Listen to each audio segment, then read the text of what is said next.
The only thing really I would change from this is literally the title. I would just fucking name it Ballerina instead of From the World of John Wick Mm. Ballerina, right? Like, I think because the name John Wick is in there, there is such expectation. I think that's what your issue is. You have such expectation on that film franchise that you're not taking it for what this is on its own, right? Like you're just constantly comparing it to John Wick.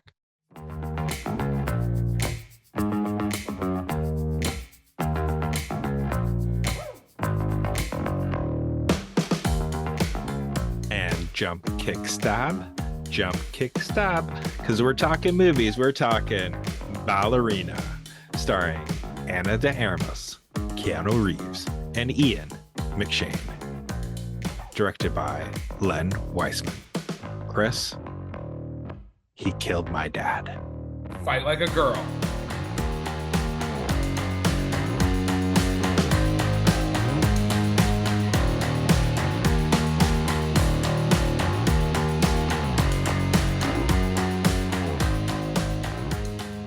Hey, everybody, and welcome to this week's episode of How Do You Like That Movie? We are going to be talking about From the World of John Wick, Ballerina. Scott, take us away, buds. All right. I think everybody should go watch this and episode over because we don't want to listen to Chris at all. I mean, according to the Rotten Tomatoes, that's you basically just said what they said, because on Rotten Tomatoes, this thing has a 75% from the critics and a 93% from the audience. And I'm like, am I again? Why am I always on the wrong side of movies? Like, listen, audience, I want you to understand this is not a shtick. Like, I don't intentionally talk to Scott and be like, how do you like this movie? And then I'm like, okay, I'll take the countervailing position. I honestly believe the things I'm saying. So I'm so sorry, because I cannot get behind this movie for so many fucking reasons. Scott, how do you want to do this, man? Because I already know you like this movie. Like, yeah, I liked it. I liked it because it, it for a spin-off, and when there's a bunch of spin-offs out there, I think what I appreciated with this film was, it's the same but different. It's the Thailand of John Wick. It's same but different. But still same. Right? So you're getting a different point of view, and it does interconnect itself well between, because I think this takes place between three and four, yeah, right, of John Wick. So like you saw kind of in 3, you kind of saw this from his perspective up until like the end, because you don't see that in 3. But then it it offshoots enough that it creates its own story, right, and its own universe. And I was compelled by that. And I think with this film too, like Ana de Armas, I think should be, and if not is, in the conversation for like a bona fide like action female star, like in the same vein as like Charlize Theron, where somebody who's credible in terms of doing all these action scenes. so I don't disagree with the things you said. I think, yeah, she does a great job with the action. Basically what you described is like what the film was attempting to do. Yes, it's set in that period, and it is a expanded universe and stuff. My issue was the film itself as a entertaining vehicle and a storytelling apparatus. I think fell kind of flat for me. Move this man! And it's unfortunate, because I think both you and I were very excited. You actually went to the press screening of this, did you not? Correct. Yes, I did. So what was before I get into my criticism, what was the reaction at the press screening? Oh, it was cheers. It was like everybody was cheering, everybody was clapping, like especially like during the action scenes that were extremely explosive. Pun intended. Uh but but yeah, like it was just a fun time. And I think that that's what this movie was set out to do. It's just fun, right? Like it doesn't. I think what you expecting out of it is not what it was intended to do. This is just a fun popcorn film. This is literally get some buttery fake popcorn topping on this and enjoy watching her beat up a bunch of fucking thing. Okay, so before I move on, I just want to ask you: did you rewatch any John Wick films prior to this Nope. experience? Nope. Okay, so if you haven't watched our Karate Kid Legends review, you're gonna if you haven't, go watch that. If you have, you're gonna see that I have a lot of similar criticism in the sense that. So first off, I'm gonna lead with my quote because I think it leads us in really well with this. So Kyle Smith from the Wall Street Journal. There isn't much suspense or storytelling craftsmanship presented at any point, but at least a lot of people and things get broken, which is kind of what you're saying, Scott. Like you're like, lots of stuff got blown up. There was kicks, there was fights. Everybody was kung fu fighting. It was or gun fu fighting, and that's what we're here for. And fair enough. If that's what you're there for, that's what you're there for. So, excuse me to the audience. Got a bit of a cold here still, so bear with me. You like the Karate Kid Legends film, do not go watch, at least definitely not the first two John Wick films, because those films are so good that like everything that's going to come after, and I would even argue some of the John Wick stuff is like getting a little bit, I don't want to say tired, but it's different. The first two are like great. The first one's a solid neo-noir. By the time you get down to the spin-off, you're really doing like a photocopy of a photocopy. And my issue with this film was I was like, okay, you got this great premise, right? You got the ballet school. We don't really know much about it coming out of John Wick 3, but we're supposed to learn about it, right? And then we're gonna have this new character. We don't know if she's an assassin. Spoiler. Okay, so the spoiler is we don't know if she's gonna be an assassin or bodyguard or whatever. We don't know. So that unknown is this great canvas that we could have had. And I felt like, again, similar to the Karate Kid Legends film, is that they tried to pack too much stuff into one film, right? They're trying to do origin story, fight montage, career, and then obviously your big John Wick style set piece that comes at the end. Do you have anything you want to say, or do you want me to just keep rambling on here, Scott? I'm gonna keep. So let's talk about that. Otherwise, this is just gonna. You might as well just sign out because this will be turned into the Chris show. As always, nothing changes. How did Chris like that movie? That's really what this show should be called. But okay, I get what you're saying, but here's what I appreciated about this film. Like, the parents are all good. The parents will do whatever they can for their children. Oh, that fucking Scott's dad! Just like, that dad was awesome. Man. He was awesome. But no, okay.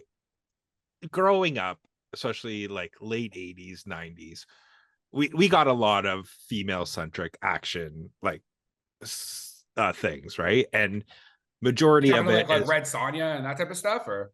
Yeah, you got Red Sonja, Point of No Return, La Femme Nikita. Okay. Like it's not Lethal Weapon, but it's like the female one. Femme Fatale, something like that. Yeah. You're right, but and which is actually where the first time you see Leon the Professional. Yeah. So, and that's the thing, right? Like with those growing up, majority, like if this was done then, it would have just been her over sexualized all the time and not really doing much, right? But here I appreciated the shit out of like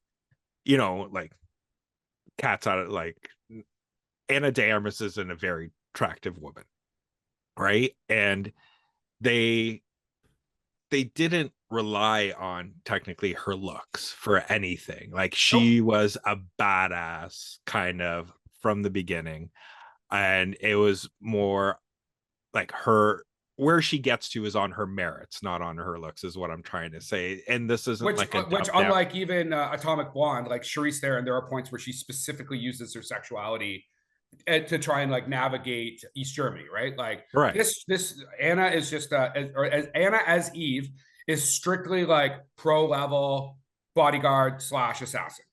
Yeah, like the only time you see her kind of like dolled up is in that one club scene. And that's her just going, she still has to blend into the club, right? So Right. she is matching her surroundings. She's her camouflage is a dope ass fucking fur coat, right? Right. And that's what like I noticed, but I also appreciated like they're taking this seriously. This isn't just like, we're not just gonna just throw like John Wick's name on here and trying to milk that cow. It's like we're trying to make something serious, but something that could be on par. And I think the only thing really I would change from this is literally the title. I would just fucking name it Ballerina instead of From the World of John Wick. Ballerina, right? Like, I think because the name John Wick is in there, there is such expectation. I think that's what your issue is. You have such expectation on that film franchise that you're not taking it for what this is on its own, right? Like you're just constantly comparing it to John Wick. Okay.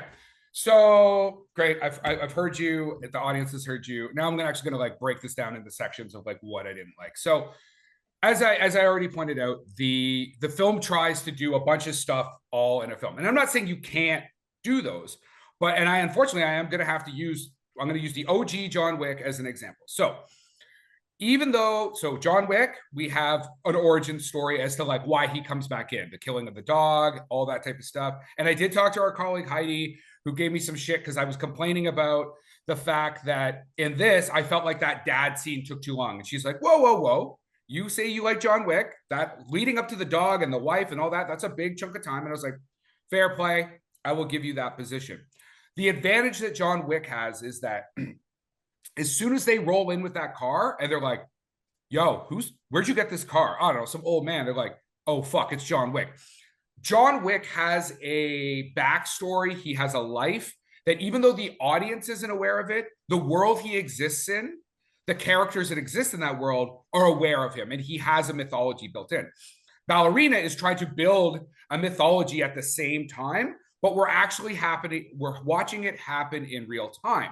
So first off, I think they needed to just like cut that dad stuff like right back. As cool as some of that action sequences are, you need to cut that back and almost leave. You could just open with like a little girl, bam, dad gets killed, bang. Like, and then we could even use some flashbacks or stuff. So maybe this is something that could have been just done in the edit, but I don't think we need that much exposition, like even explanation in general. Two, so then we're supposed to be like, we don't really learn much about the ballet school, although this is where we do find out, spoiler, they're bodyguards, they're not assassins, okay? So I would have liked to see that fleshed out a little bit more. See some other characters. I know there's the one ballet dancer. It's just everything felt very like superficial and top line.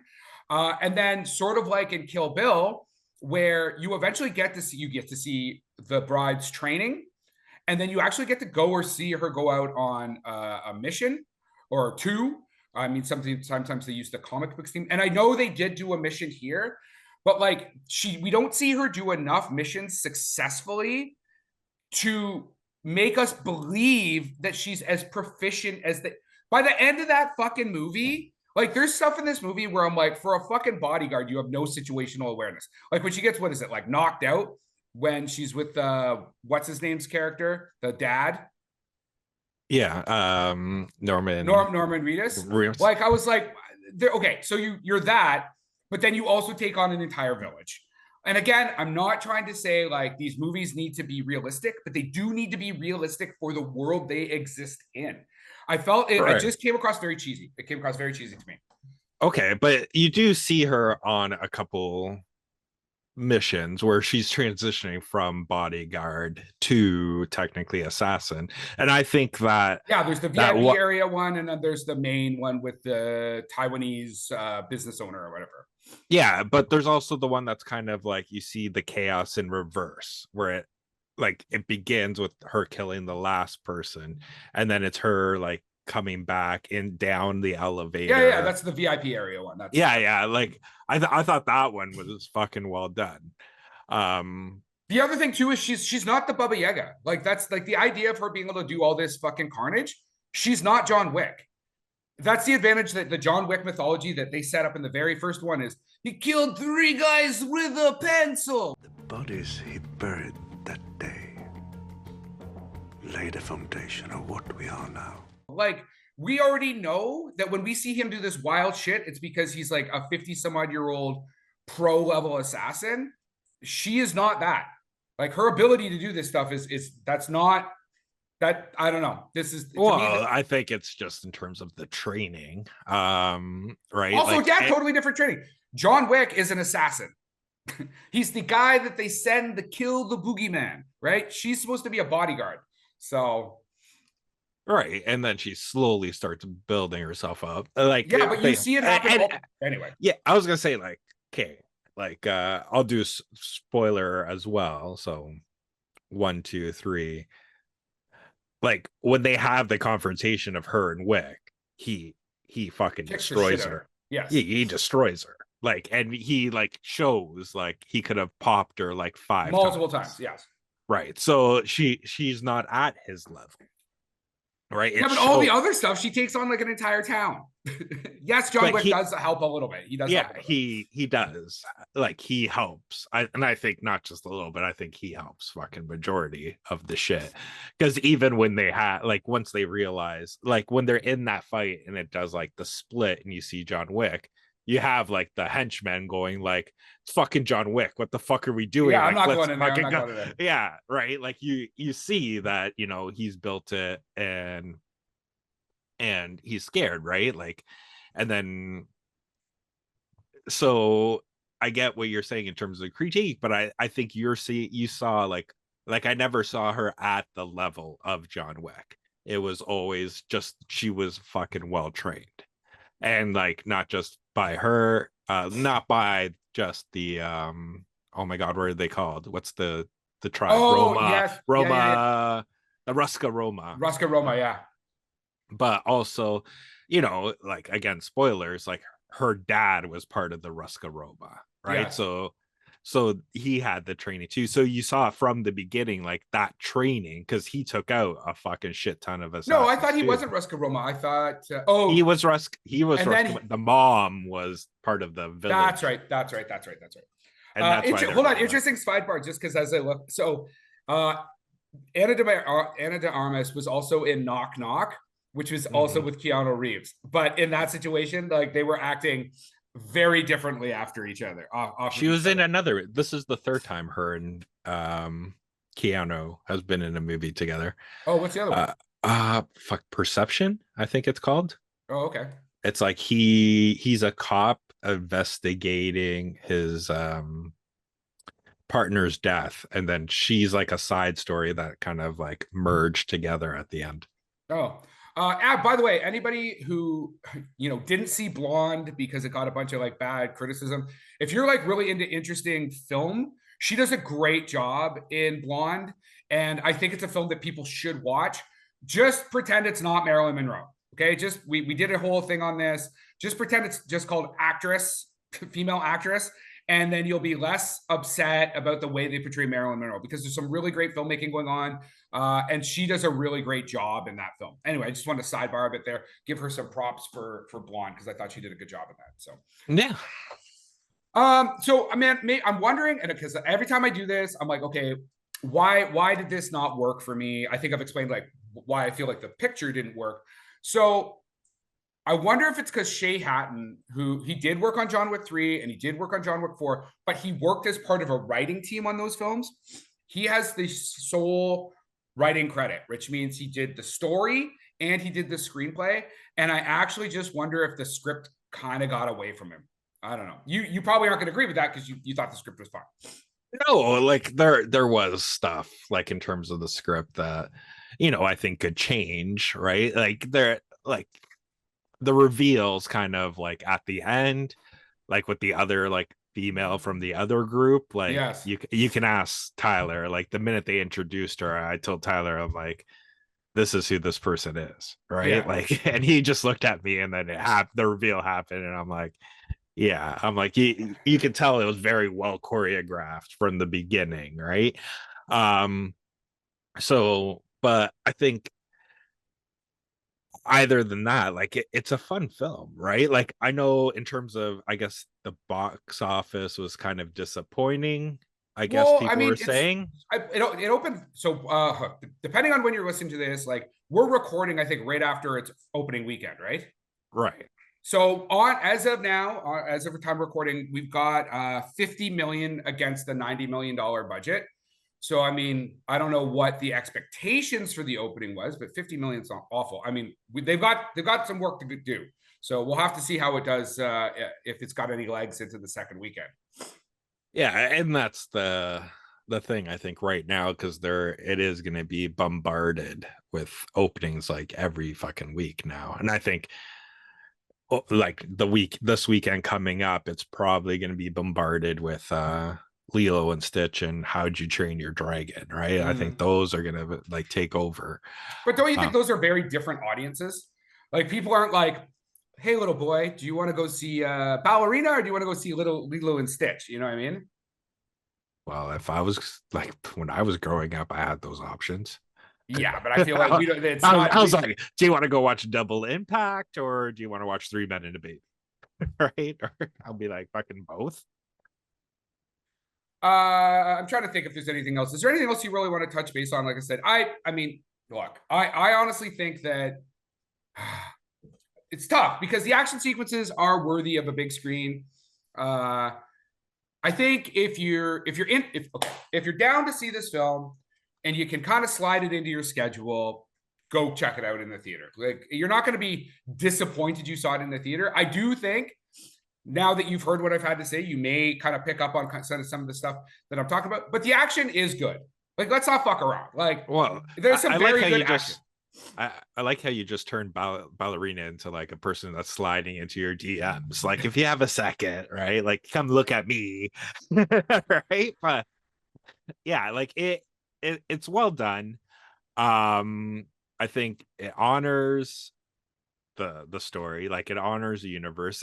It's enough of the same that and I think that's probably your problem with it. It's a lot of the same, in which that is my one critique of it. Like I don't think Ian McShane's character should have been in the first 25 minutes of this movie.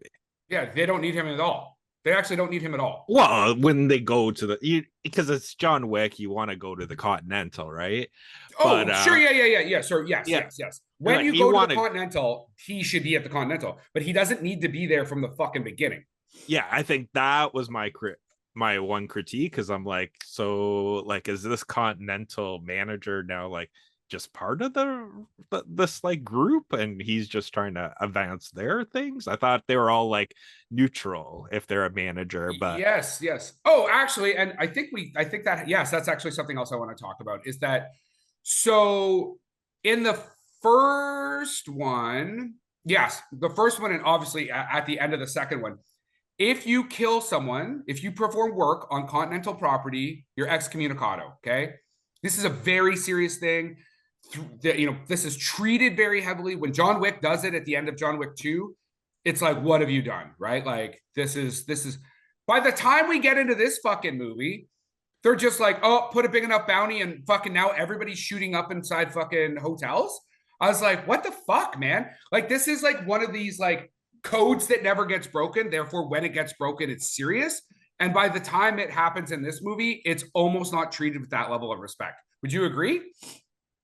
Somewhat. Like they needed something to advance the action, and that was the point, right? Like I think, and then because it like in terms of the action sequence you're stating, I think it turns into like a gag, unfortunately, because it becomes a punchline at the end, right? When she's like, I didn't kill anybody, I didn't do anything, and then they're like, pow, you need to check out, right? Like it just becomes a gag. But I do have one question I need to ask you.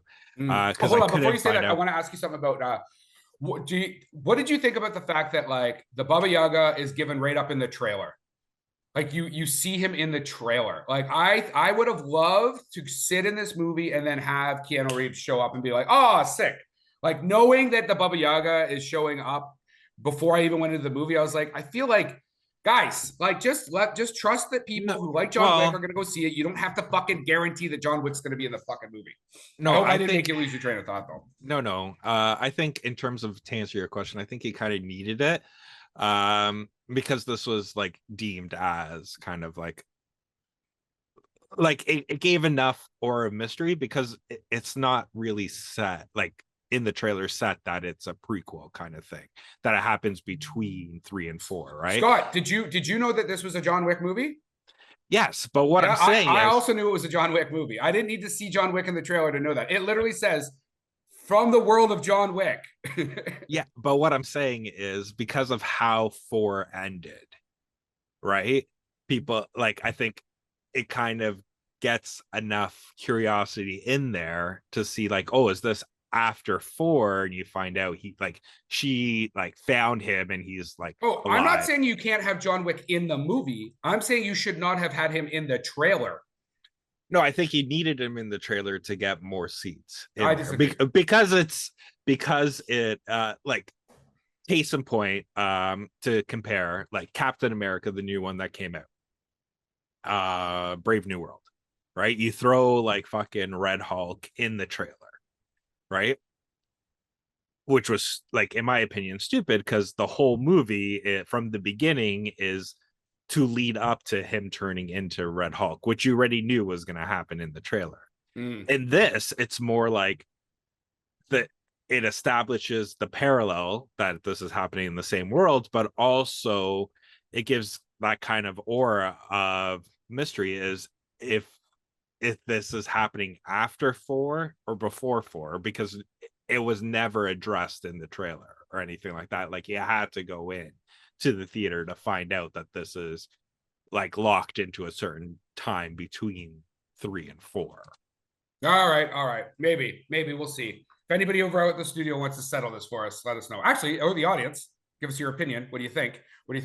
Hey, yeah, and if you've gotten this far in our show, don't forget to go to Apple and give us like a 5-star review, or Spotify, but preferably Apple, because it really helps us with our like Rotten Tomatoes application or whatever. Anyway, what was the question you want to ask?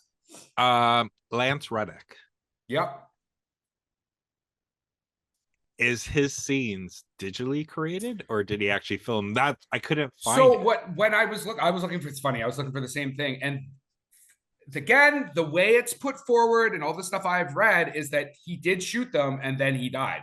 It's because it's listed it's listed as his final screen performance, which imply like, again, and it looks like they started shooting and then maybe he died. But I have not been able to lock that down. If anybody does know, definitely throw it in the comment section, send us an email, carrier pigeon, put it in the comment section on Apple.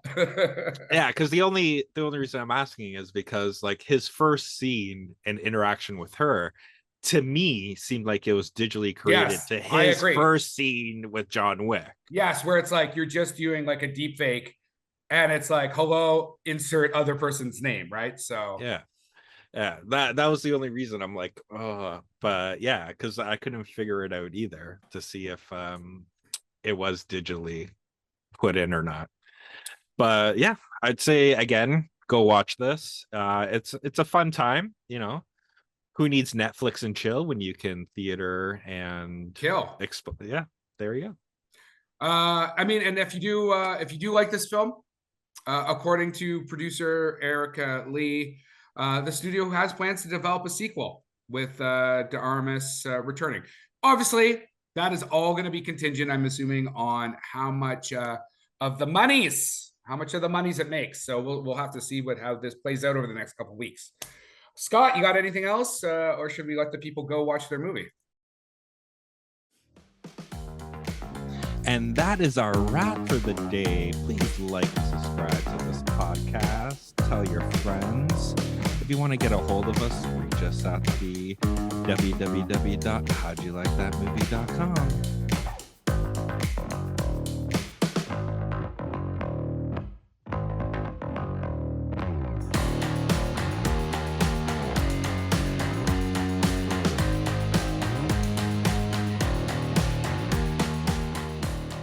Okay, outside of John Wick, though, what have you seen anything good lately? Yeah, I've seen a couple things that I've enjoyed. I didn't write them down though, because I wasn't prepared for this. That's how much you enjoyed them, man. That's how much. Yeah. No. I've been like, I'll be honest. I just got into What We Do in Shadows, like the TV show. It's fun, right? I've been just binging that for the last little bit. But yeah, I did see Life of Chuck.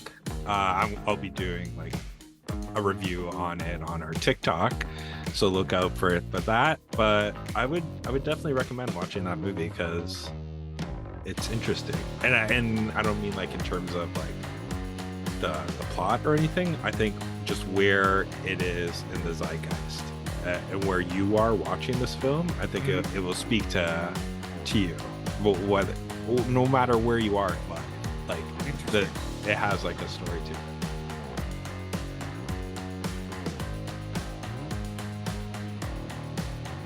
Production by Rod Shaver, Vader Monkey Productions.